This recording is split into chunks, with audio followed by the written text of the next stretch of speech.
March 3, 1623, Istanbul, Topkapi Palace. Behind the gilded doors of the imperial harem, a scream shatters the morning silence. Not a brief cry of surprise, but something deeper, more visceral, the sound of a young woman confronting a reality she had been carefully prepared for yet could never truly comprehend until this moment. The servants in the corridor freeze, their training demanding they hear nothing, see nothing, know nothing about what transpires behind the closed doors of power. But Suleiman, a senior eunuch who has served the palace for 42 years, moves toward the chamber with practiced efficiency. He has witnessed everything the Ottoman system produces: births and deaths, poisonings and political executions, the rise of favorites and the calculated destruction of princes who threaten succession. Nothing surprises him anymore. Yet when he opens the door, even his carefully maintained composure falters for just a heartbeat, just long enough for the younger servants to notice. Inside sits Fatma Sultan, 16 years old, daughter of Sultan Ahmed I, one of the most powerful women in the empire by blood alone. Yesterday she was married to a grand vizier more than twice her age in a ceremony that lasted 6 hours and cost enough to feed a city for a month. This is the morning after that wedding. This is what no official Ottoman record will ever directly describe. This is the reality that exists in the terrible gap between the ceremonial magnificence that histories celebrate and the human cost they systematically erase. Fatma wears wedding garments that took a dozen women 3 months to create, fabric worth more than most families would see in a lifetime. The silk is torn now, there is blood on the embroidered patterns, and the evidence of what transpired here tells a story that palace protocol forbids anyone to speak aloud. Suleiman takes in the scene with one practiced glance. He has seen this before, though not often. Most princesses emerge from their wedding nights with their dignity intact, their training sufficient to carry them through the transition from imperial daughter to wife of a powerful pasha.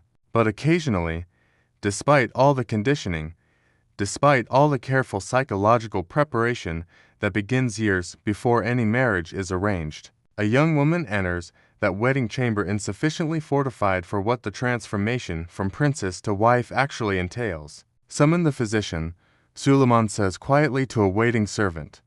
Tell him the princess has developed a fever. Tell him discretion is required. The language is code, a carefully constructed fiction that everyone in the palace understands. A fever requiring discretion means psychological collapse that must be concealed. The physician will bring medicines that dull consciousness and quiet the mind. He will prescribe rest in isolation. He will document an illness in terms that reveal nothing about its actual cause, and life in the palace will continue as though nothing unusual has occurred. This is not cruelty in the conventional sense. This is the Ottoman system functioning exactly as designed. Fatma Sultan was not harmed by any violation of protocol or law.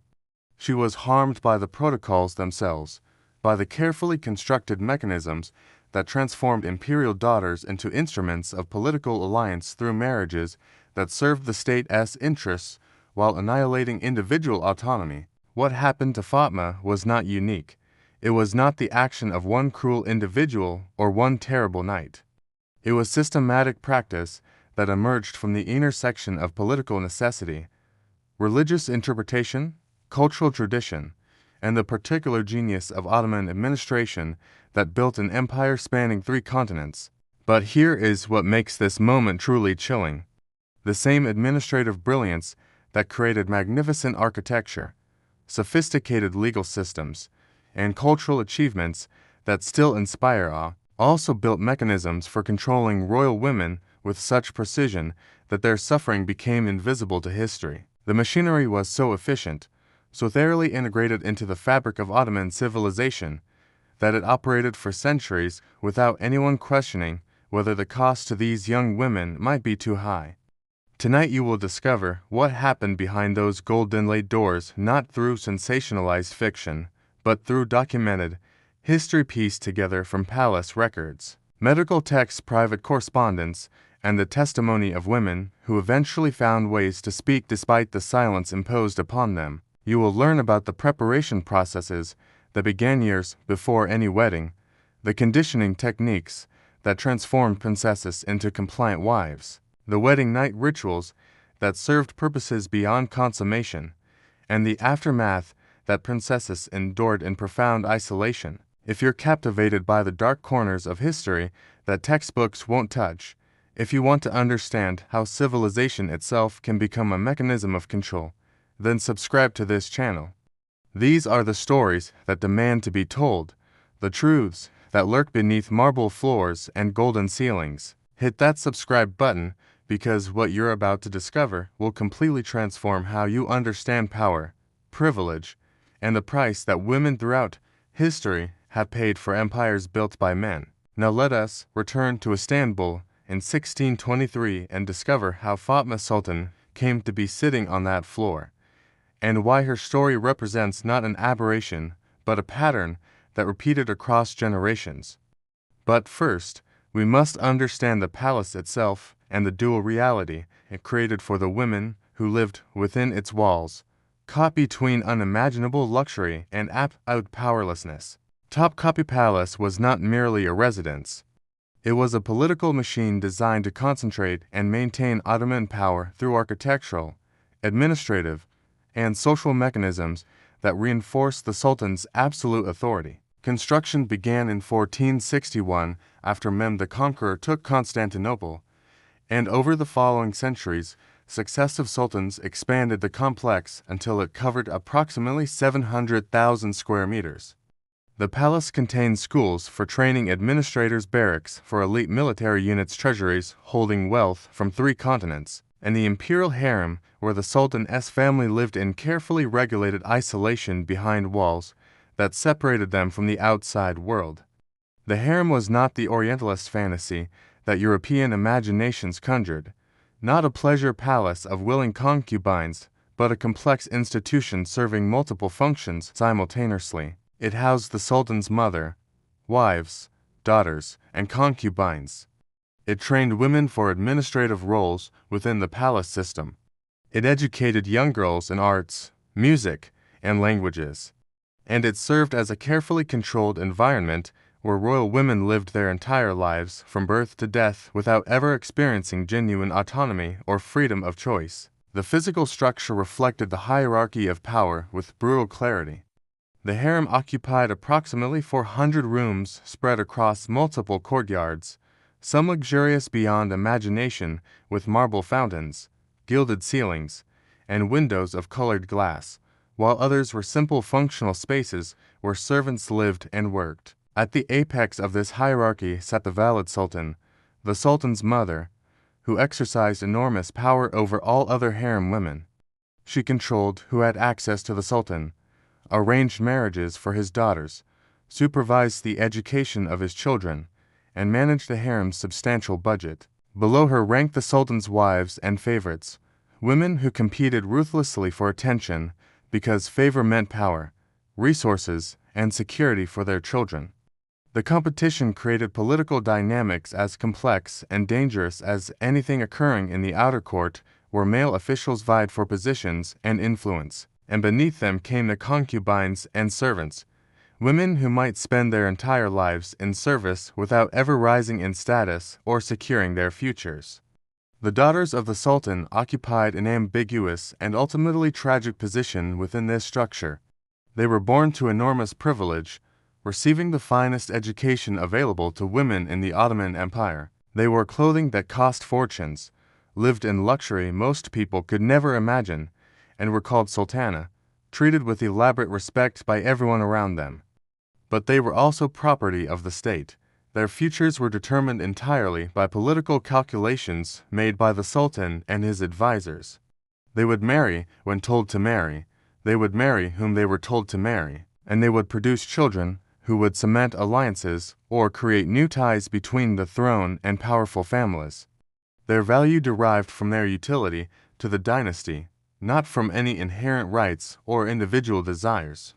This created a dual reality that shaped every aspect of their existence. They were simultaneously privileged and powerless, honored and controlled, living in luxury while existing in a cage whose bars were made of ceremony, custom, and the absolute authority of fathers who loved them as daughters but owned them as assets of the state.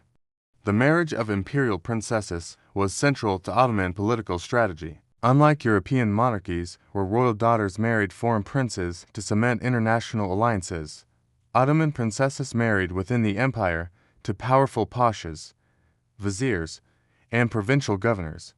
These marriages created bonds between the palace and the military administrative elite that governed the vast Ottoman territories. The benefits were clear from the state's perspective. A pasha married to an imperial princess gained prestige and direct connection to the royal family. He became invested in the dynasty's survival because his own children would carry royal blood.